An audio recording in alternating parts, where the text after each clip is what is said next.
Before the glow of cities lit the horizon, before electricity stitched continents together in a humming grid of power, before satellites blinked above like metal stars, mapping rivers and ruins with machine vision, there was a different Earth. 300,000 years ago, the planet pulsed with raw breath, untouched and unconcerned with names or nations. No steel, no asphalt, no borders. The wind roamed freely, brushing untouched mountaintops. Oceans rose and fell like ancient lungs. The sky was darker, but deeper. Nights were black as obsidian. Days were wild and wordless. And humans?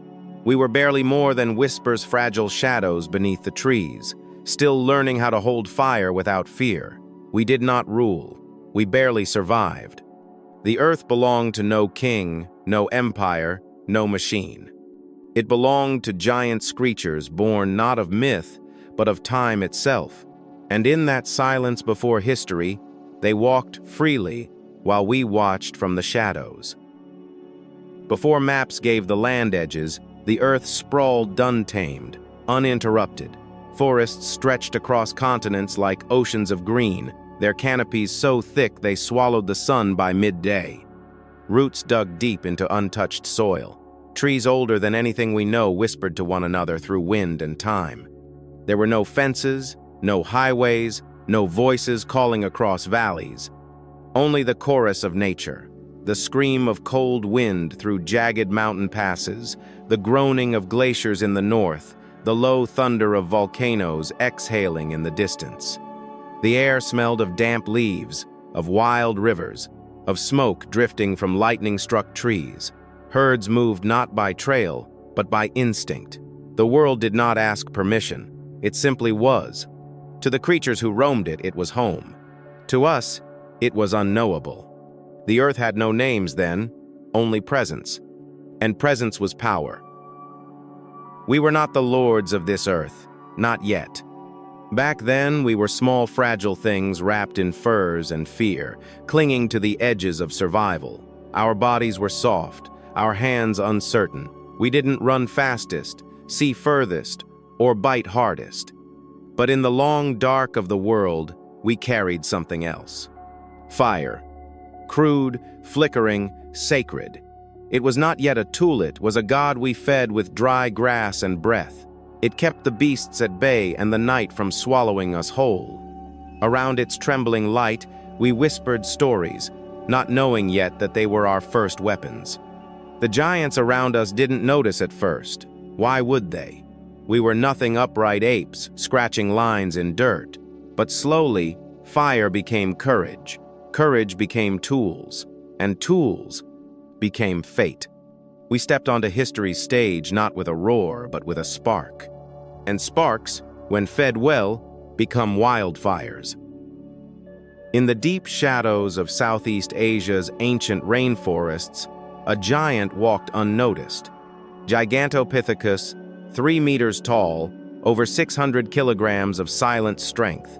It did not roar, did not chase. It moved like the forest itself, patient, deliberate, enduring. Its jaw could crush bamboo with ease, but it chose peace over power. Where branches tangled like woven sky, it sat massive arms resting on folded knees, watching monsoon clouds roll in. It was a relic from an older earth, one where might was not measured in blood, but in stillness. It had no predators until us. We didn't hunt it with claws or fangs. We brought fire, we brought axes, we brought noise. As the trees fell, so did the silence. The canopy thinned, the food vanished. And the gentle king slipped into legend.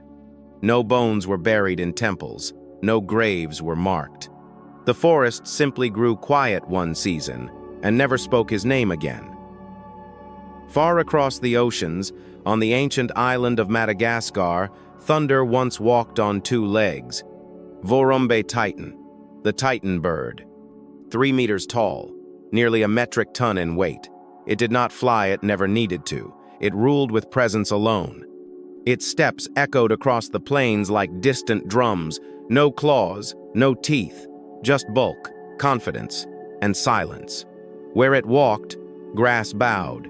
Where it stood, the wind slowed. It feared nothing. Not the crocodiles in the rivers. Not the panthers in the hills. Not the sky. Not the storm. Not even time. Until, one day, new creatures arrived, small, clever, and desperate. They brought fire in their hands and hunger in their eyes. They set traps. They lit flames. They didn't challenge the Titan. They outweighted it. And when the nesting grounds smoldered, Vorombe didn't fight. It simply watched as its future turned to smoke. Not all extinctions come with screams. Some come with silence and ash. Before the lions of Africa roared, another king stalked the twilight of Ice Age Europe, Panthera leofossilis. He was massive, larger than any lion we know today. His muscles rippled beneath a coat, the color of dry earth, his eyes cold with calculation. But unlike his descendants, he didn't roar. He didn't need to. He moved like a shadow low, controlled, precise. A single strike, a single breath, and the hunt was done. His kingdom was not savanna, but forest, deep, dark, unknowable. The kind of woods where light hesitated, and bones outnumbered footprints.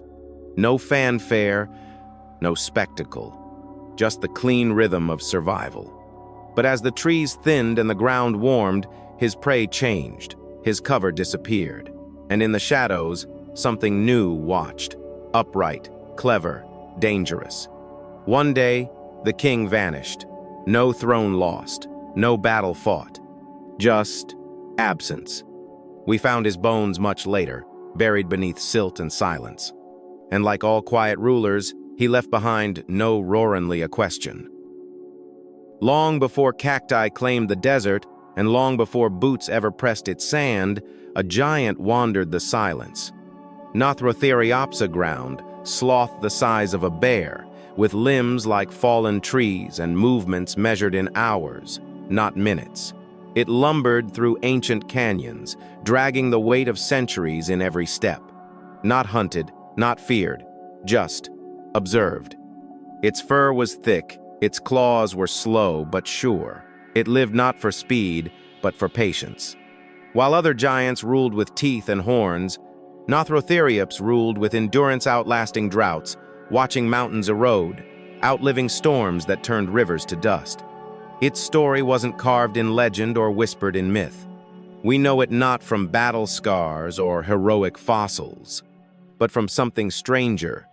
In the dark caves of the Grand Canyon, researchers found its dung fossilized, still packed with desert plants, still telling the story of a creature too slow to fear, too strange to forget. Even extinction, it seems, moves faster than a sloth. In the frost-bitten stillness of the Ice Age, a presence moved between the snow-laced trees, not hunted, not hiding, but revered. Megaloceros giganteus, the great antlered deer. Its crown spanned over 3 meters wide antlers like gateways to another world, too large for the forest, too sacred for the spear. It walked like memory each step, deliberate, echoing across frozen valleys. Its body was built for survival, but its form spoke of something more: beauty in burden, grace in enormity. A creature that seemed less like prey and more like myth.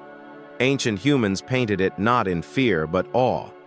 Its image adorns cave walls like stained glass in stone cathedrals, not pierced by arrows, not dragged in blood, but glowing outlined in charcoal and ochre, standing tall amid firelight. Perhaps they didn't see an animal. Perhaps they saw a god that walked on 4 legs. And when the forests changed, when the cold gave way to green and the antlers could no longer pass through the trees, it didn't die screaming. It faded like ritual, like memory, like prayer. If evolution had a sense of humor, and we think it did, it played its greatest joke in South America. Macrauchenia, a creature so strange it broke the rules of biology by simply existing. A camel's body, an elephant's nose, a giraffe's neck, hooves where they shouldn't be. a face no one could confidently identify. It wasn't beautiful, it wasn't terrifying, it was confusing. Even its predators paused to wonder, what am I looking at? Yet somehow, it thrived. It grazed the ancient plains of Patagonia with unbothered grace, blending into no environment, matching no ecosystem, and caring not at all. A living riddle undeciphered even by time. Scientists struggled to place it for centuries. Was it a horse? A llama? An evolutionary prank left behind after a long night of chaotic creation? Only in 2017 did DNA whisper the truth. It was closer to a horse than a camel. But by then, it had long vanished erased, not by predators or climate, but by us. We ended its line without even understanding what we were ending. In the howling winds of Ice Age Eurasia, where blizzards erased all paths and even mammoths bowed to cold, a beast moved slow, deliberate, and unstoppable. The Woolly Rhinoceros. 3 tons of horn, muscle, and shaggy armor, covered in dense fur, forged not by speed, but by endurance. It did not charge like a bull. It did not stampede like a herd. It moved like ice itself, ancient, heavy, and inevitable. Its horn wasn't for show. It plowed snow to reach the hidden grass beneath, carving survival into the frost. Its steps were slow, but each one carried the memory of glaciers. Where it walked, even the wind stepped aside. Few dared follow it. Fewer dared face it. Not because it was cruel, but because it was unstoppable. And when the ice retreated, the Woolly Titan did not rage. It didn't collapse in violence, it simply found nowhere left to go. We find its bones beneath tundra now preserved like forgotten prayers. Proof that sometimes the strongest fall not to battle, but to thaw. In the ancient forests of the Indian subcontinent, where the mist clung low and the volcanoes simmered like sleeping, gods walked a creature that defied definition. Homotherium. Not quite giraffe, not quite moose, not deer, not ox. It stood tall with 4 horns curved like crescent blades, 2 small like crowns. Its neck was thick, its gaze solemn. Its posture, divine. It didn't run from predators, it didn't conquer like lions. It simply existed like a statue walking beneath the trees. To early humans, it was more than an animal. It was an omen, a message, a god-given form. Some whispered it was a beast of Shiva ancient, unyielding, beyond understanding. They painted its likeness on stone not with blood, but with reverence, not for meat, but for meaning. But gods too fall silent. As the forests burned and the grasslands thinned, the 4-horned giant vanished not with a fight, but with a hush. No bones in shrines, no chants in caves, just an echo. And the wind whispering a name no longer spoken aloud. Not all predators hunted alone. Some moved like storm swift, coordinated, and merciless. Homotherium was such a predator. Unlike its cousin Smilodon, the lone assassin, Homotherium hunted in packs. It didn't wait. It planned. It encircled. It executed. Its fangs weren't as long, but they were faster, curved like scythes, perfect for slicing throats in a blur of motion. A single pack could take down mammoths, outflank rhinos, shred confusion into silence. But then, one night, it saw something new. Not tusks, not hooves, not teeth, but firelight. On the edge of the trees stood strange creatures upright, thin, small. They did not growl. They whispered. They didn't run. They aimed. Homo erectus. For the first time, Homotherium didn't chase. It paused. It blinked. It watched as its world one ruled by instinct and blood met something colder, strategy. Some say they fought. Some say they avoided us. But the fossils stopped appearing soon after. Perhaps the fire was brighter than their eyes could bear. Perhaps the hunt was no longer theirs. Long before ships crossed the Pacific, before compasses pointed anywhere, there lived a creature on the islands that time forgot. Mealania. A turtle, Yes, but not the kind you know. It was built like a fortress. Its shell, domed and ridged like a cracked helmet. Its tail, long and armored, ending in a brutal club of bone. And behind its skull horns, two of them, curved backward like warnings. It wasn't fast. It didn't need to be. It was endurance made flesh. For millions of years, Meolania stood unbothered. It roamed the forest floors and sandy shores of ancient Oceania, untouched by predators, untouched by urgency. It lived like a monument immovable, unshaken, ancient beyond comprehension. Until, one day, footprints appeared. Human ones. Then came dogs, then spears, then fire. Meolania didn't understand. It didn't run. It didn't fight. It simply stopped.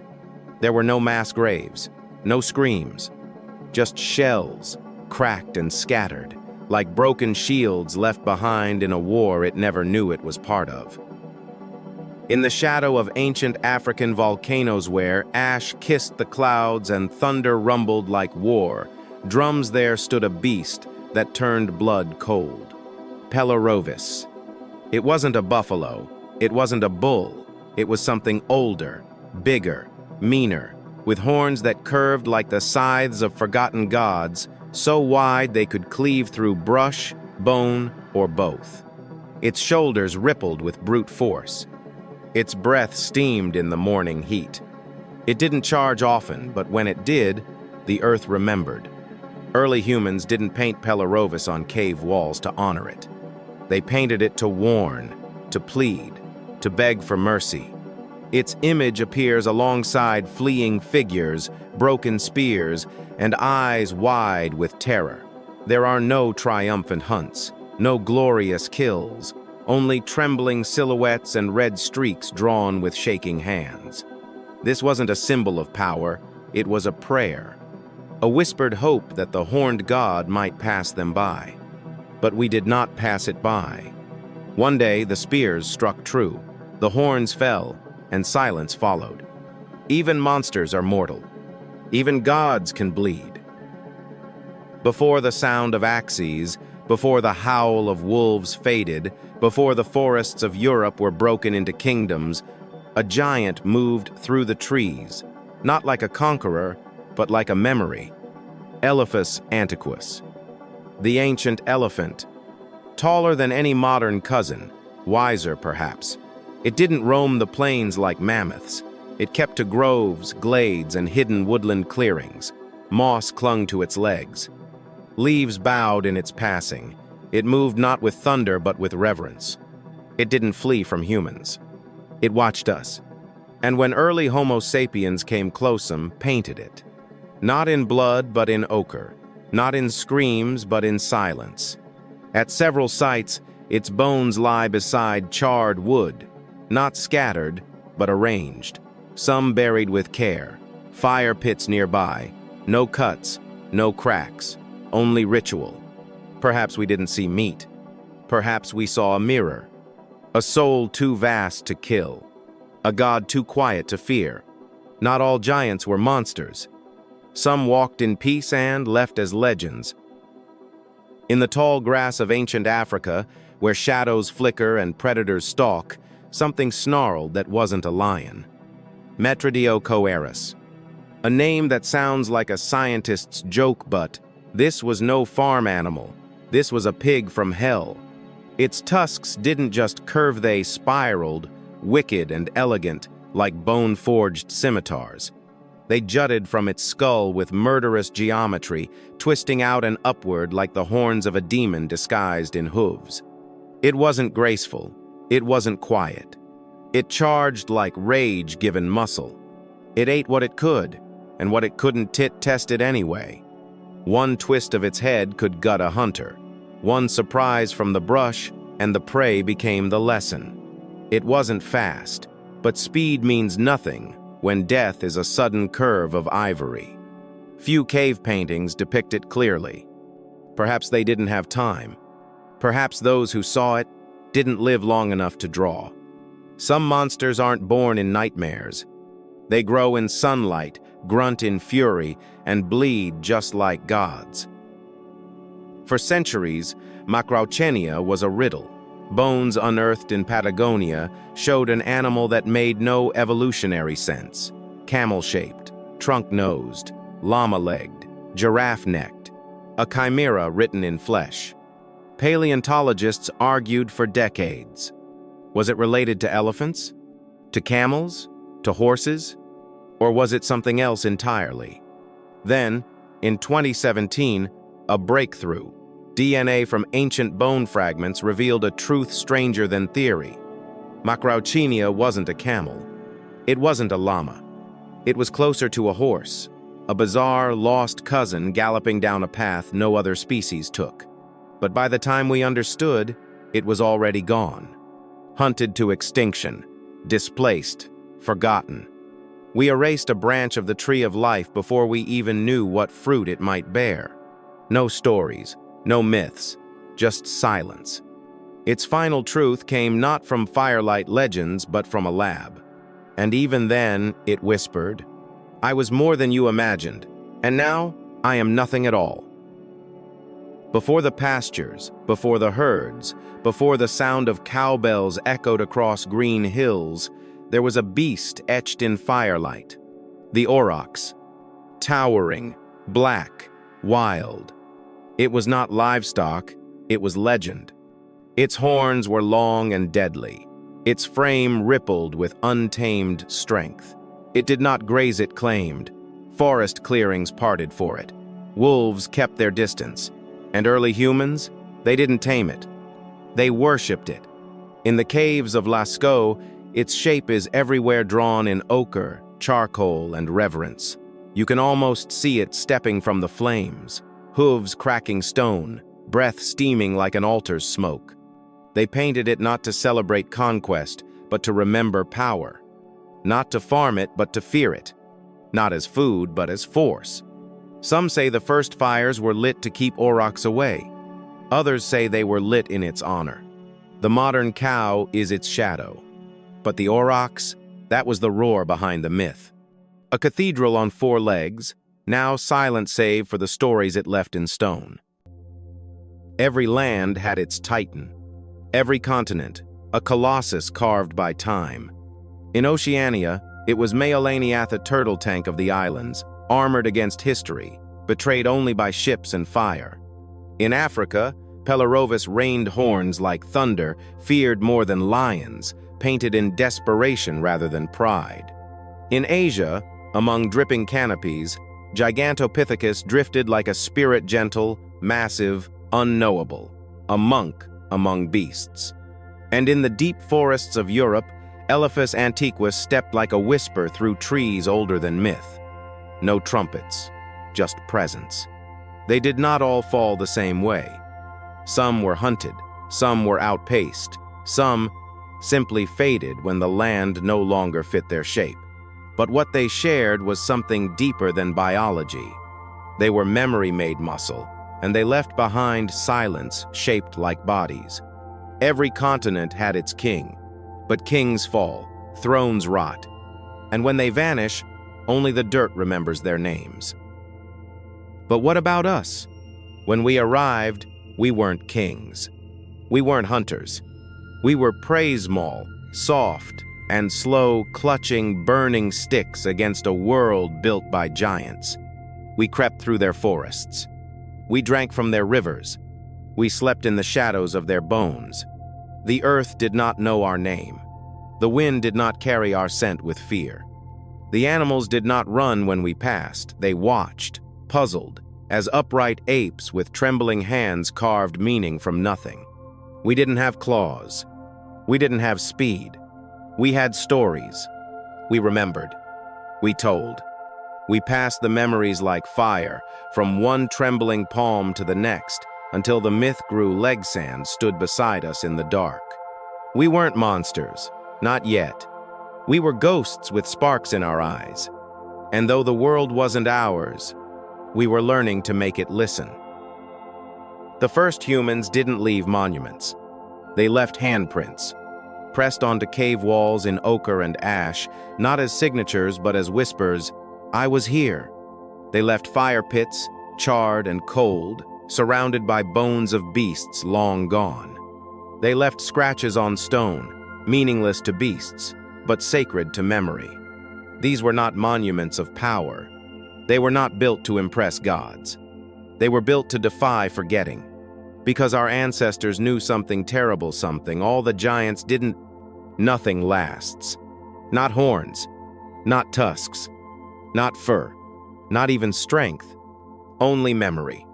So they burned it into walls, told it in stories, wrapped it in myth.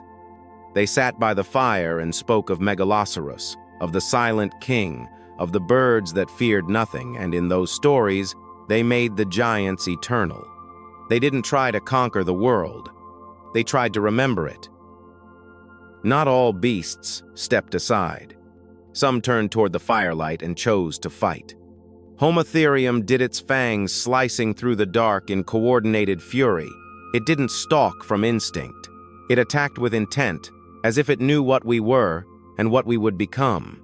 Metridiocoerus, tusks twisting like blades, charged with blind rage. It didn't plan, it didn't fear, it just ran straight into spears, preferring death to displacement.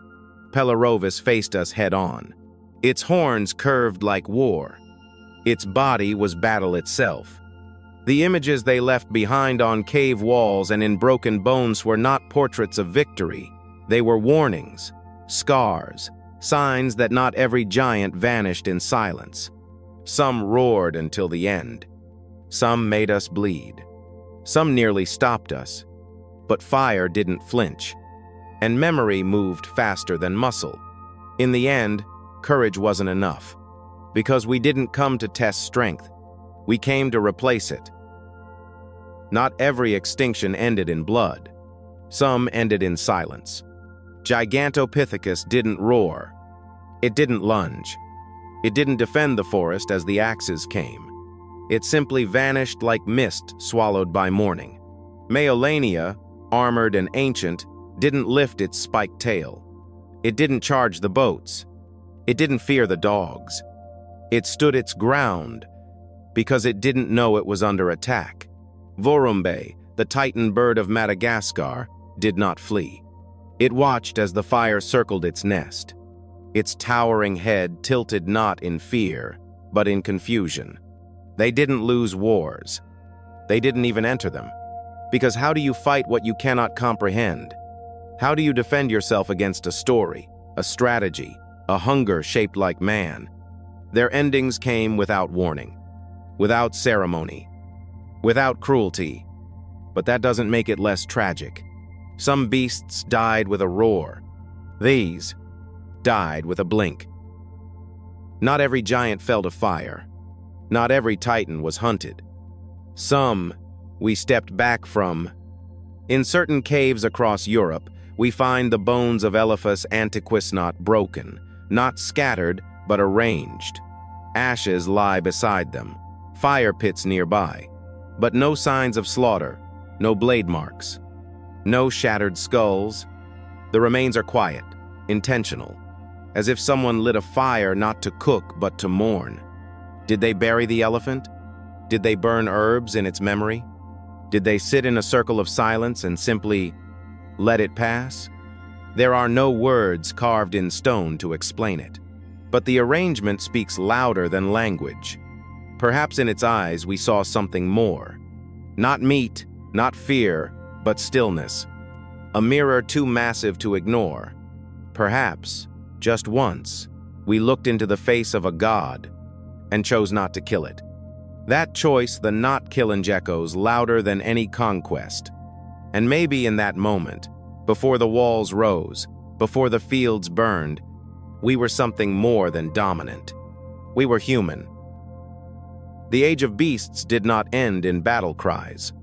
It ended in strategy. We had no claws, no fangs, no armor thick enough to stop a charging Pelorovis. But we had something deadlier, patience. We set traps while they charged. We lit fires while they slept. We drew maps in the dirt while they followed instinct alone. Our weapon was never muscle. It was memory. It was planning. It was the ability to imagine what comes next and act on it before the first shadow fell.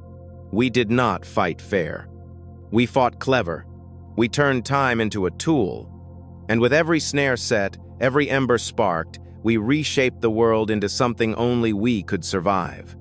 No beast ever saw us coming because we weren't nature's warrior. We were its schemer. And in the end, that was enough. The teeth didn't matter. The size didn't matter, because the deadliest predator is the one who remembers. Not every extinction came by spear. Some came with sunlight. As the Ice Age melted, rivers changed course. Oceans crept inland. Grasslands turned to forests. What was once open became tangled. What was once vast became narrow. And the giants who had ruled a colder earth could no longer move freely. Megaloceros, with antlers wide as temple doors, could no longer walk the new woods. Its crown became a curse. It turned sideways. It stumbled. It vanished. Others followed. The woolly ones shed their coats too slowly. The tundra beasts found no snow. The steppe runners found no plains. They didn't die in battle. They faded like ice on stone. The earth wasn't cruel. It simply changed. And sometimes, survival isn't about fighting harder, but fitting better. And this time, the world no longer fit its giants. What made us different wasn't our tools. It wasn't our fire. It wasn't even our hunger. It was this. We couldn't let things go. We remembered. We buried our dead. We traced the stars. We told stories about the beasts we saw and the ones we feared we never would again. We didn't just kill giants. We gave them names. We drew their bones into the walls of time. We are the only creature that mourns with memory. The only one that paints with grief. The only one that keeps a ghost alive by whispering its shape. That is our truest weapon, and our oldest art. We didn't survive because we were the best. We survived because we couldn't forget. Even now, buried deep beneath code and cities and screens, we carry echoes of a time before us. A time ruled by monsters and gods and green firelight. And in that echo, we are still human. Today, we live among skyscrapers, satellites, algorithms. We ask questions into glowing screens. We chase meaning through wires and waves. But sometimes, just sometimes, when you walk alone through a forest, or stare into a campfire's slow breath, you feel it. The old heartbeat. Not yours, not the city's bros, the earth's. It hums in the rustle of leaves. It lingers in the howl of wind between mountains. It pulses in thunder, in silence, in dreams too old for language. That rhythm once guided mammoths through snow. It stirred Megaloceros in his misted glade. It cradled the slow breath of Gigantopithecus beneath the green. It is not gone. You hear it in your fear of the dark, in your awe at lightning, in the way you instinctively look over your shoulder when the forest suddenly goes quiet. Some call it instinct, but maybe it's memory. Not yours, ours. That ancient world, the one ruled by giants and silent seas, not gone. It lives in you. It sleeps inside your DNA, folded between the instructions for your skin and your soul. In every cell, echoes of those who ran from lions, stared down the horns of Pelorovis, whispered stories of fire to children wrapped in fur. Why do we fear the dark? Why does thunder still make our hearts race? Why does the crackle of fire calm us more than music? Because somewhere deep inside, your ancestors are still listening, still watching the tree line, still carrying spears not in hand, but in bone. You are not just a person. You are a story 300,000 years long, written in blood, carved in breath, told in silence. You are not above the beasts. You are made of them, and they of you. Their extinction wasn't the end. It was the beginning of memory, and memory never dies. It only sleeps waiting to be remembered. If these stories stirred something inside you, a flicker, a chill, a strange sadness for things you never saw but somehow miss, that's not nostalgia. That's memory. You were never meant to forget this world. The one with sky-sized antlers, with turtles armored like tanks, with birds that stood taller than lions. The world before walls, before kings, before names. You carry its echo in your blood, in your dreams, in the shiver you feel when you walk alone in deep woods and realize you are not the first thing to walk there. These beasts did not write books. They left no languages, only bones. And we are the last ones who can speak for them. So if this moved you, stay with us. Let us walk together into the forgotten shadows. Let us light fires for what came before. Let us remember what the earth was before we ruled it. Because if we don't tell these stories, no one will. Subscribe to Prehistoric Shadows, where we remember what the earth was before we ruled it. Because if we don't tell these stories, no one will.